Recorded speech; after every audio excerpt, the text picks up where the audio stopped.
계속해서 우리는 영적 공동체에 대해서 함께 생각을 하겠습니다.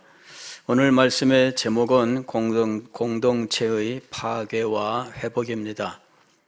하나님께서 이 땅에 아담과 하와를 지으시고 최초의 공동체를 이루게 하셨습니다.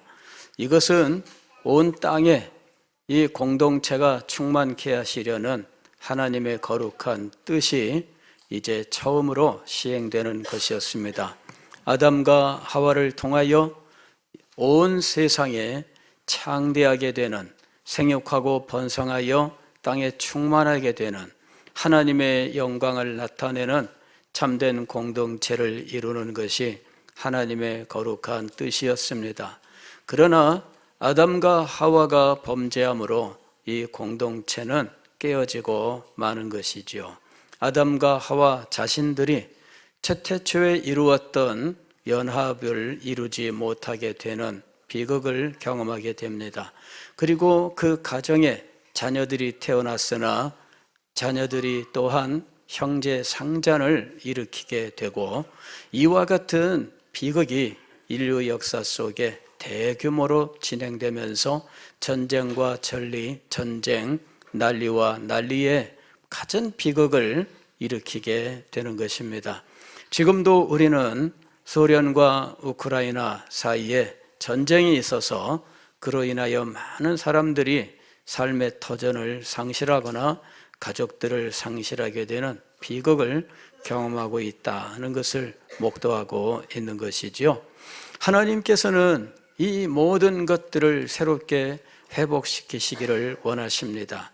그리하여 이 땅에 하나님의 백성의 공동체를 창설하셨고, 그리고 신약 시대에는 교회를 세우셔서 그리스도의 영적 공동체를 이루어가게 하셨던 것입니다. 오늘 우리가 읽은 성경 말씀은 하나님의 이와 같은 거룩한 역사 계획 속에서 이스라엘 백성들에게 나타난 하나님의 뜻에 대한 노래를 지금 오늘 본문이 노래하고 있습니다. 오늘 시의 제목은 다윗의 시, 곧 성전에 올라가는 노래, 이렇게 되어 있습니다.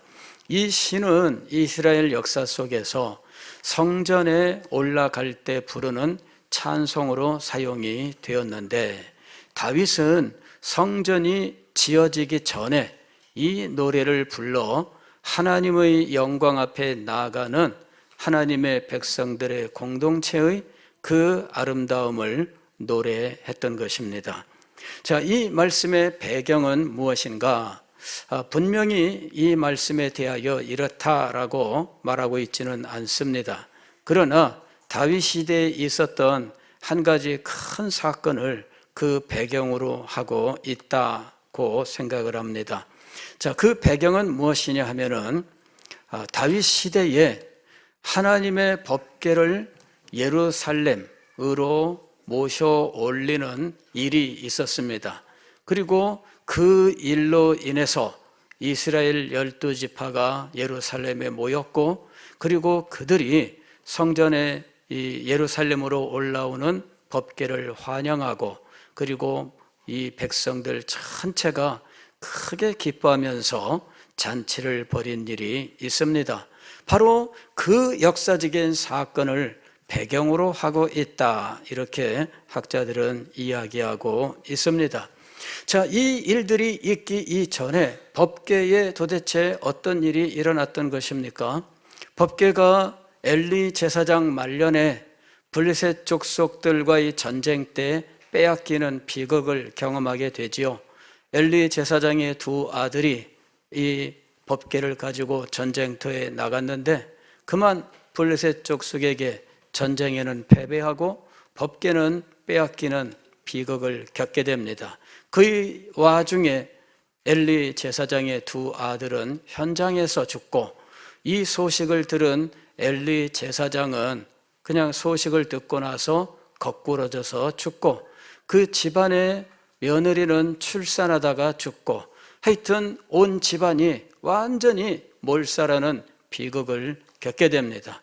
그리고 법궤는 이방 민족에게 빼앗겨서 이 이방 민족들이 법궤를 가지고 별의별 일들을 하는데, 그러나 하나님께서는 당신의 영광과 권능을 나타내셔서 블레셋 족속들에게 많은 재앙이 나타나게 됩니다. 그들은 이 모든 것이 법궤 때문이다라고 판단을 합니다. 그리고 이것을 이스라엘에 되돌려 주기로 작정을 하는 거지요. 그때에도 그들은 시험을 합니다. 이것이 과연 법궤 때문인가 아닌가, 이스라엘의 하나님 때문인가 아닌가. 젖먹이는 새끼를 가진 암소에게 수레를 달고 법궤를 그 위에 올려서 돌려보낼 때, 이 암소가 새끼를 두고도 이 수레를 끌고 이스라엘 진영으로 가면 하나님께서 행하신 일인 줄로 알자 해서 자기들이 정한 대로 시행을 했는데, 신통하게도 암소가 자기 새끼를 두고 이제 이스라엘 진영으로 간 거예요. 그런데 이스라엘 진영에서 이 법궤를 두고 못할 행동들을 한 겁니다. 그 안에 뭐가 들었나? 이 사람들이 그 법궤 뚜껑을 열고 들여다보는 일이 벌어진 겁니다. 그때 그 도시 베세메스의 사람들이 몰살당하는 비극이 일어나게 돼요. 그래서 너무나 두렵고 떨린다 해서 사람들이 없는 깊은 산 속에다가 법궤를 갖다가 그냥 버려두다시피 했던 겁니다. 그리고 이 법궤는 아무도 찾지 않게 되었습니다. 법궤는 도대체 무엇일까요? 법궤는 하나님의 영광이 자기 백성과 함께하는 증거입니다. 법궤가 있으므로 하나님께서 자기 백성 가운데 함께 하시는 겁니다. 법궤를 통하여 하나님께서 자기 백성 가운데 임재하시고 그 백성들에게 은혜를 베푸시고 그들을 하나님의 은혜로 채워주시는 것이었습니다. 법궤를 모심으로 이스라엘 백성들은 하나가 될 수 있었고, 그들은 하나님의 보호 속에서 원수들을 물리칠 수 있었던 것입니다. 법궤는 이스라엘 백성들의 정체성을 나타내는 것입니다. 법궤는 이스라엘 백성들이 하나님의 백성인 것을 증명하는 것입니다. 법궤는 이스라엘 백성들이 한마음 한뜻이 되게 만드는, 하나님을 향하여 자신들의 사랑을 고백함으로, 하나님을 향하여 경배함으로 그들이 진정으로 예배 공동체가 되게 하는 것이었습니다. 그런데 이스라엘 백성들의 삶 속에서 법궤가 깊은 산 속에 버려지게 되었고, 산 속에 아무도 찾아오지 않는 이런 일이 오랜 세월 동안 그대로 방치되었던 것입니다. 사무엘 선지자 시대에도 법궤는 여전히 산 속에 방치되어 있었습니다.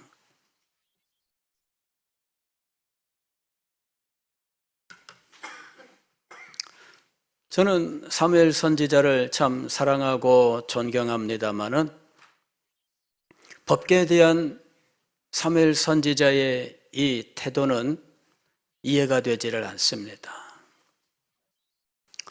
시대 상황이 어렵다고 해도 법궤를 제사장이 있던 실로로 다시 모셔와서 이곳을 이스라엘 백성들의 삶의 중심으로 삼았어야 하지 않는가.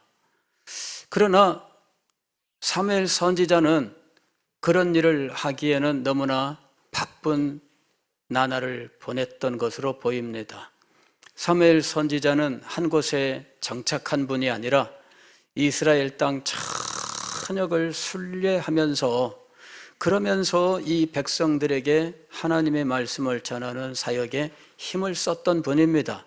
그러다 보니 한 곳에 정착을 하고 그곳에서 백성들이 찾아오게 하는 이런 일을 하기에는 어렵지 않았을까라고 생각을 해요. 사역의 방향이 달랐던 거죠. 그렇게 사역할 수밖에 없었던 데는 사실은 사사시대의 비극이 있었던 겁니다. 사사시대는 자기 소견에 오른 대로 각자 자기 부족들 마음대로 분열하고 찢어지고 대립하고 심지어는 몰살시키는 이와 같은 비극이 있었던 시대입니다. 하나님께서 구원자를 보내시지만 그때뿐이고 사사가 죽고 나면 이내 하나님께 등을 돌리고 떠나갔던 시대가 바로 사사시대입니다. 그와 같은 사사시대에 이런 비극 혹은 믿음이 무너지고 하나님의 백성의 공동체가 무너진 그 시대에 사무엘 선지자가 할 수 있는 일은 아마 찾아다니면서 최대한 애쓰고 힘쓰고 노력하는 것일 수밖에 없었다라고 생각을 합니다. 안타까운 것이지요. 법궤를 모시고 모든 백성들이 이것을 사랑하고 법궤를 중심으로 하나님 앞에 예배하고 그리고 공동체를 이루어가는 영광스러운 하나님의 나라를 이루었더라면 얼마나 좋았을까? 그러나 그 시대는 그런 시대가 아닙니다. 공동체를 이룰 수 없는 시대였습니다. 각자 자기 마음대로, 흔히 각자 도생이라고 하는 말이 있잖아요. 이거는 각자 자신들이 살 길을 스스로 찾아다닌다라고 하는 겁니다. 뿔뿔이 흩어져서 살면 살고 죽으면 죽고 그것이 각자 도생입니다. 그런데 이스라엘 백성들은 그런 각자 도생의 상태에 빠져 있었던 거예요. 부족은 부족대로, 가족은 가족대로 각자 뿔뿔이 우리 집만 잘 되면 된다, 우리 식구만 잘 되면 된다, 우리 집안만 잘 되면 된다, 그리고 우리 부족의 해가 되면 안 된다 해서 자기 부족이 어려움을 겪을 것 같으면 동족이라 할지라도 원수에게 내주는 이러한 모습을 보여줍니다. 삼손이 블레셋 족속들에게 포로로 붙잡혀 갈 때 사실은 그 부족이 삼손을 내준 거예요. 너 때문에 우리가 죽게 생겼다 이래가지고 삼손이 블레셋 족속에게 끌려가게 된 겁니다. 그게 하나님의 백성의 공동체입니까? 원수에게 자기 동족을 내주는 이것이 진정 하나님이 기뻐하시는 일입니까? 그 시대가 오래되었고 썩을 대로 썩어버렸던 것입니다.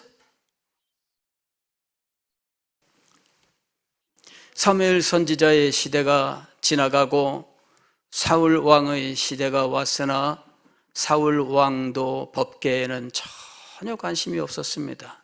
그는 오로지 자기의 왕권에만 관심이 있었습니다.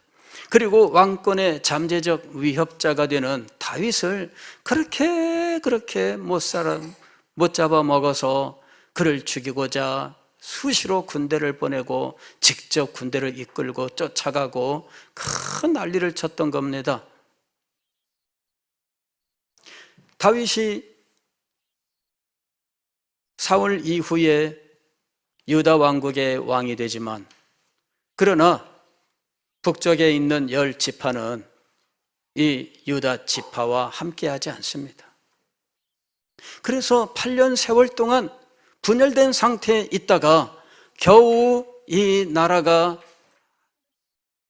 통합이 되지만 그러나 뿔뿔이 흩어지고 각자 마음대로 살아가는 이 공동체, 이것을 어떻게 공동체라고 부를 수 있겠습니까? 그런 상황이 계속되고 있었던 거예요. 그런 와중에 블레셋 족속과의 전쟁은 계속되고 있었고 이 전쟁에 각 지파에 군대를 요청해서 나가 싸우고 또 평화가 오면 잠시 있다가 또 블레셋이 쳐들어오면 군대를 모아서 나가고 이런 일들이 반복되고 있었어요. 그러는 동안에 법궤는 여전히 산속에 있었던 겁니다.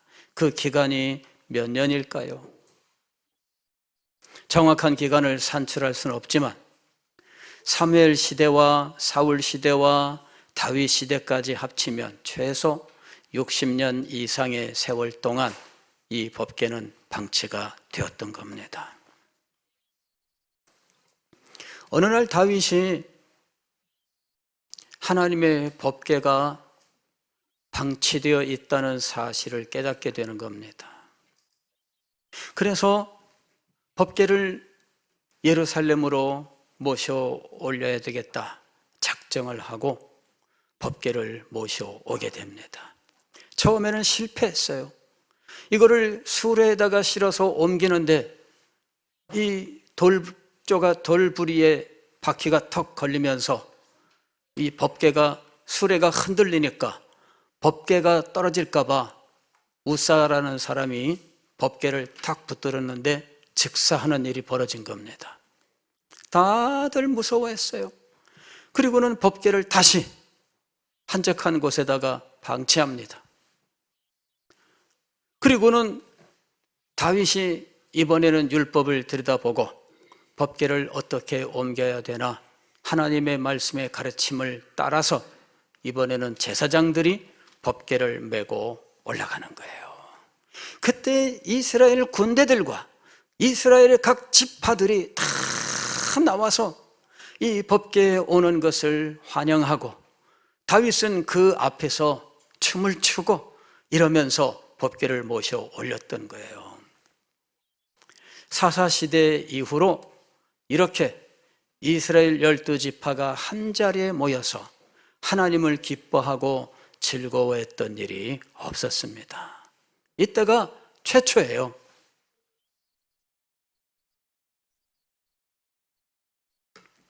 다윗의 마음속에서 이때의 감격이 넘쳐 흘렀습니다. 그리고 그 감격이 오늘 이 시로 나왔다 하는 것입니다. 한번 보겠습니다. 보라, 형제가 연합하여 동거함이 어찌 그리 선하고 아름다운고. 보라, 이것은 사람들의 주목을 끌게 하는 이런 말입니다. 그래서 보라, 자, 다 주목, 자, 조용히 하고 귀를 기울여 보세요, 이런 말입니다. 형제가 연합하여 동거함이 이랬습니다. 형제라고 하는 이 말은 여기서는 그냥 가족의 피를 나눈 형제를 말하는 것이 아닙니다. 여기에 형제는 더 큰 범위의 공동체를 의미하는 겁니다. 이스라엘의 민족 공동체를 의미하는 거죠.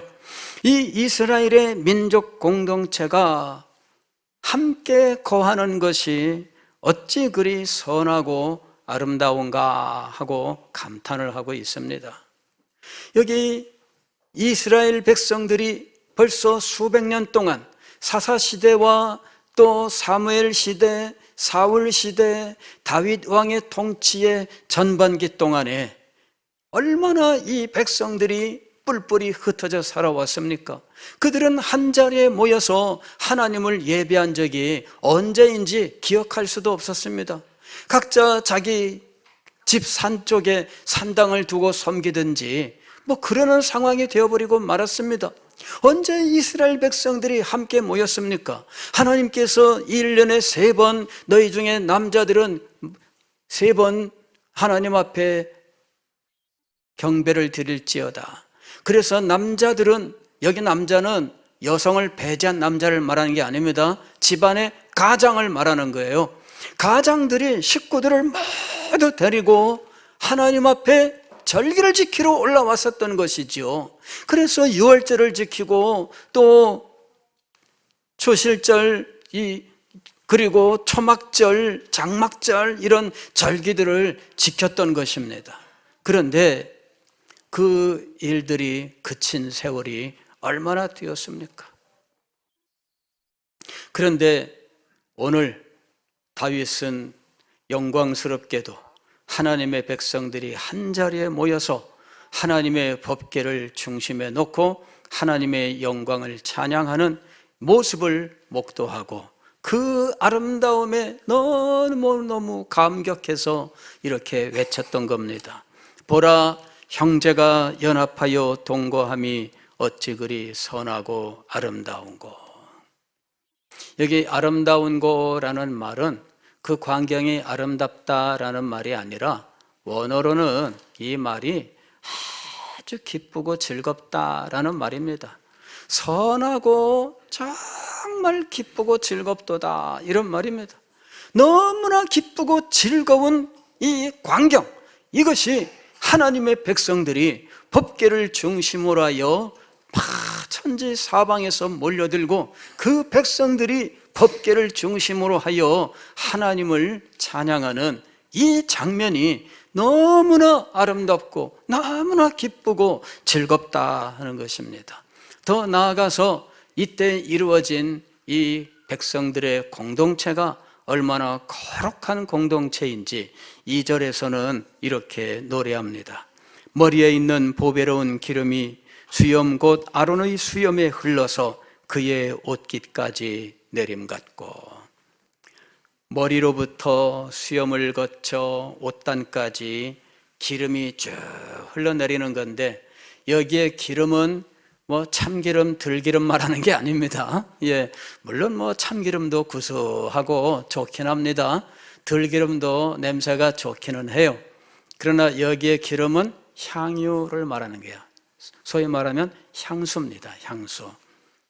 샤넬 5. 이 향수를 붓는 거죠.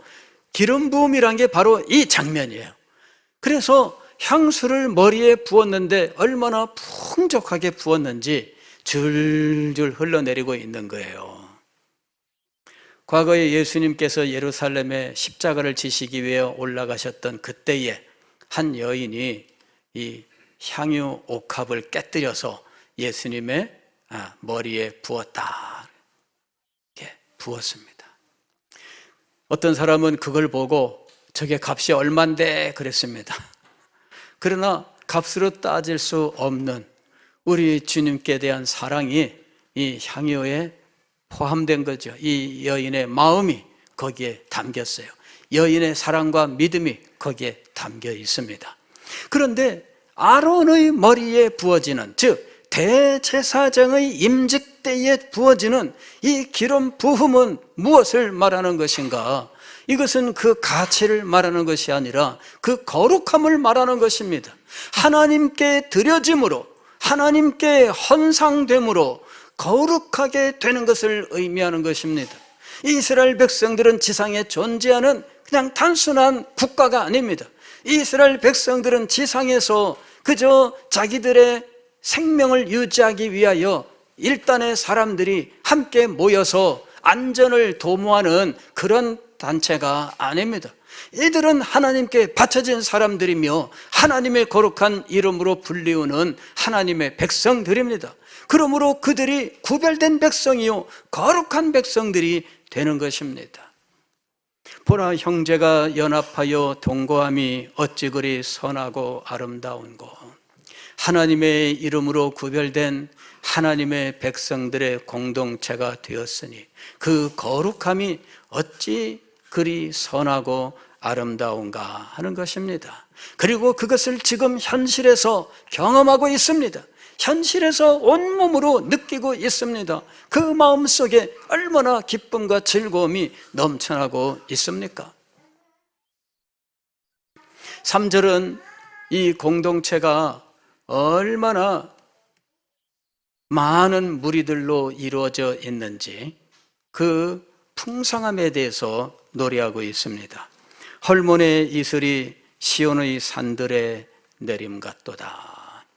헐몬은 갈릴리 호수 북쪽에 있는 아주 높은 산입니다.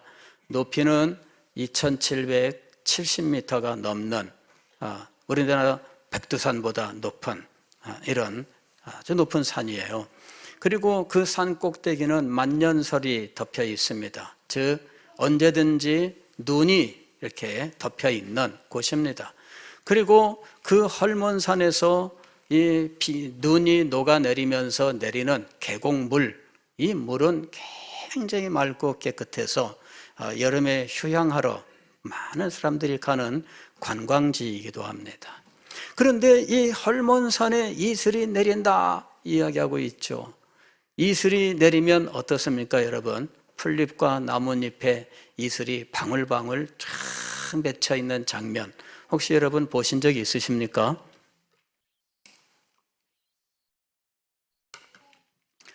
저는 한 번은 이제 아침에 일찍 산을 한번 넘는 그런 일이 있었어요. 어디 볼 일이 있는데 그냥 오늘은 한번 걸어서 산을 한번 넘어서 한번 가보자. 그리고 한번 넘어간 적이 있는데요.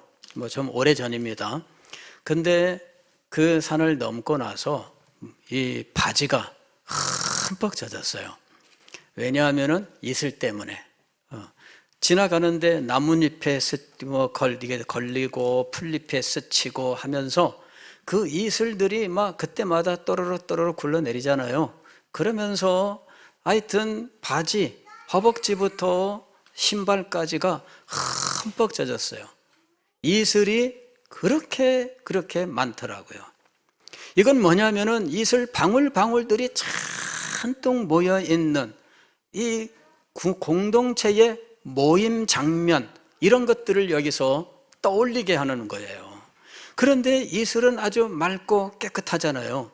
그러니 맑고 깨끗한 하나님의 백성들이 이렇게 많이 모여 있는 것을 이미지로 그린 것이 헐몬의 이슬입니다. 헐몬의 이슬이 시온의 산들에 내림 같도다.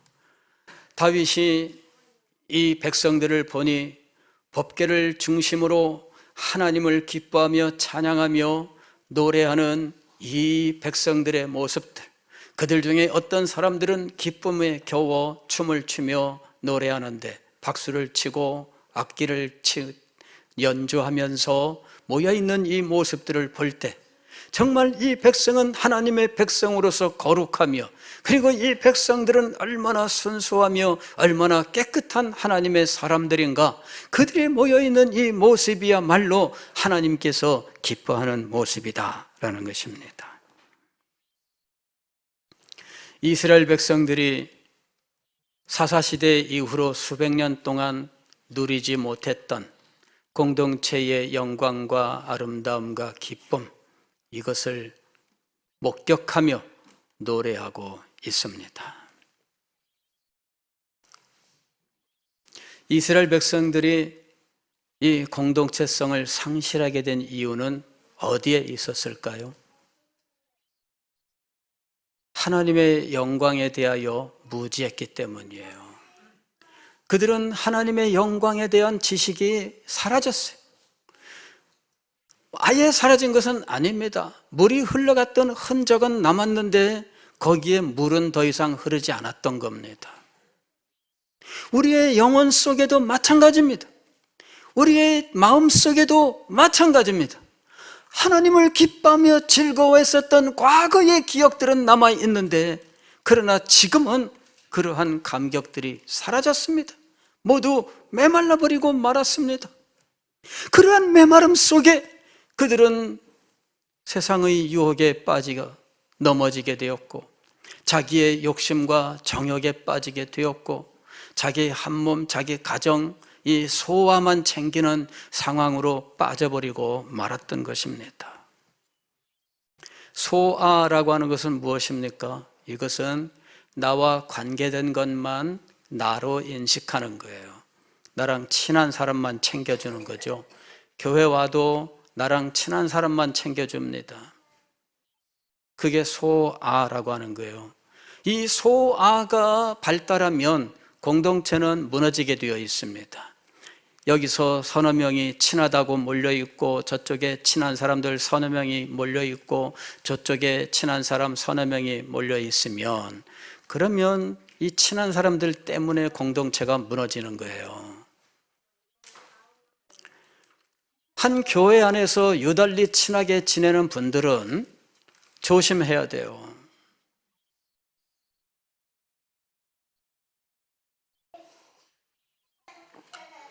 때로 제가 이런저런 말씀들을 드립니다마는 아마 그런 말씀들을 듣기에 좀 불편하실 수 있어요.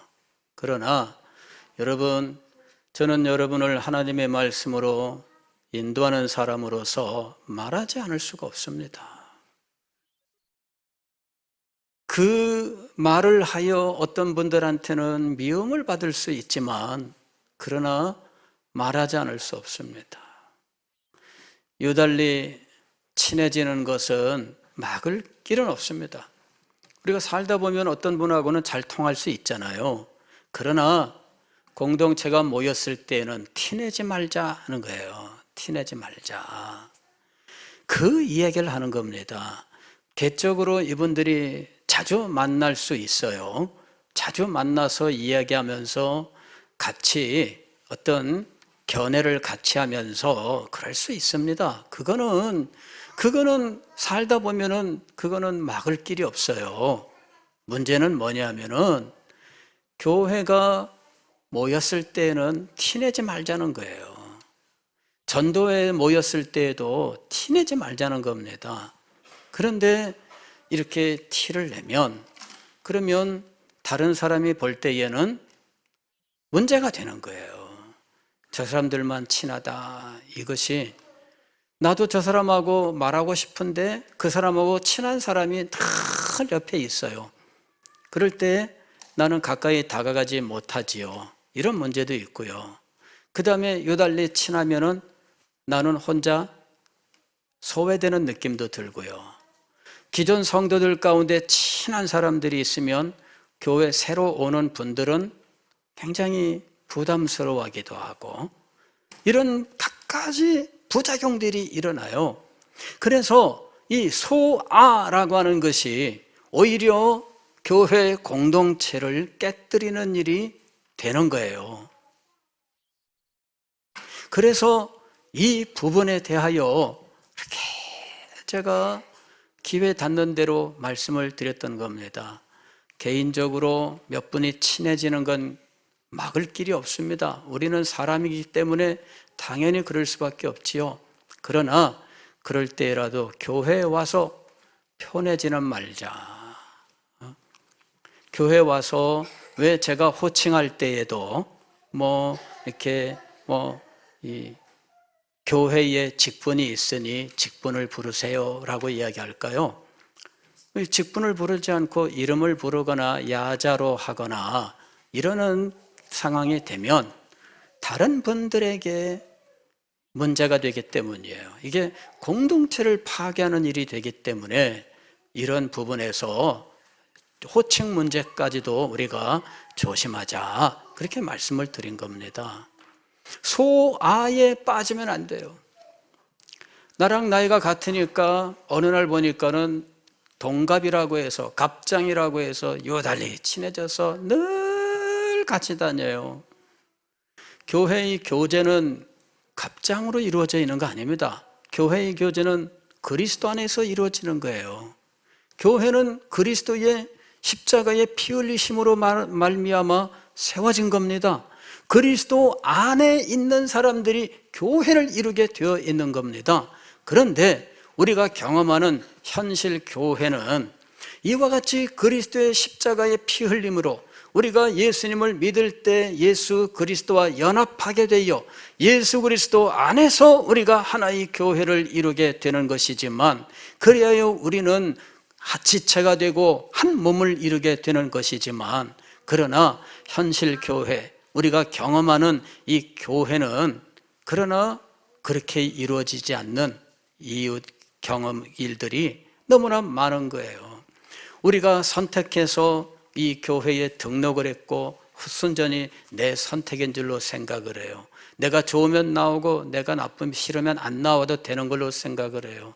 내가 좋아하는 사람들끼리만 끼리끼리 가까우면 되고 다른 사람이 어떻게 되든지 상관없다고 생각하기도 해요. 그러나 여러분 그것은 교회가 아닙니다.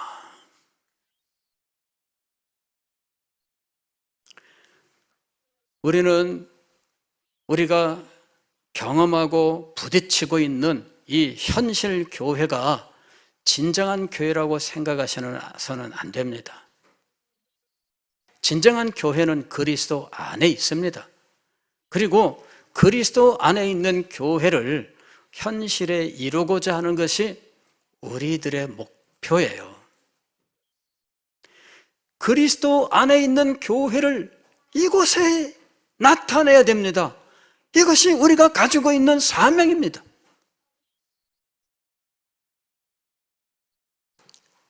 이것을 위해서 인간적으로는 당연한 것들이지만 그러나 우리가 절제해야 된다 하는 부분이 있는 겁니다.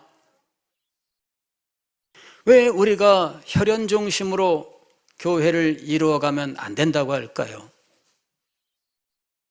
어느 교회 가게 되면 친척만 20명, 30명이 있는 교회가 있대요. 그 친척들 중에 누구를 건드렸다가는 큰일 납니다. 그 친척들이 모두 등을 돌리거든요.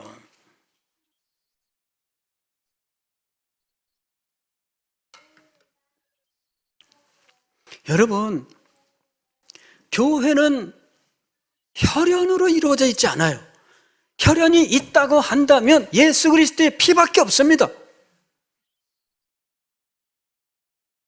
정말 우리가 혈연으로 이루어져 있다면 예수 그리스도의 피로 하나가 되었을 뿐입니다. 그래서 우리가 형제와 자매로 부르는 것입니다.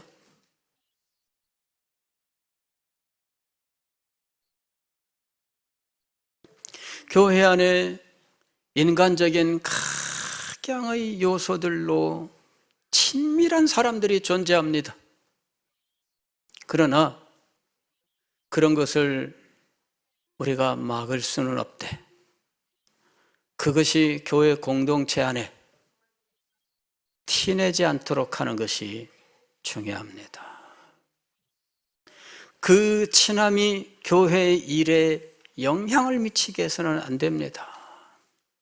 그 친함이 단지 나이가 같아서, 단지 키가 비슷비슷해서, 단지 지역이 같아서 어떤 이러한 인간적인 어떤 공통점에 의해서 이루어지는 것이 아니라 예수 그리스도의 십자가로 이루어져야 됩니다. 그것이 진정한 교회 공동체인 거예요.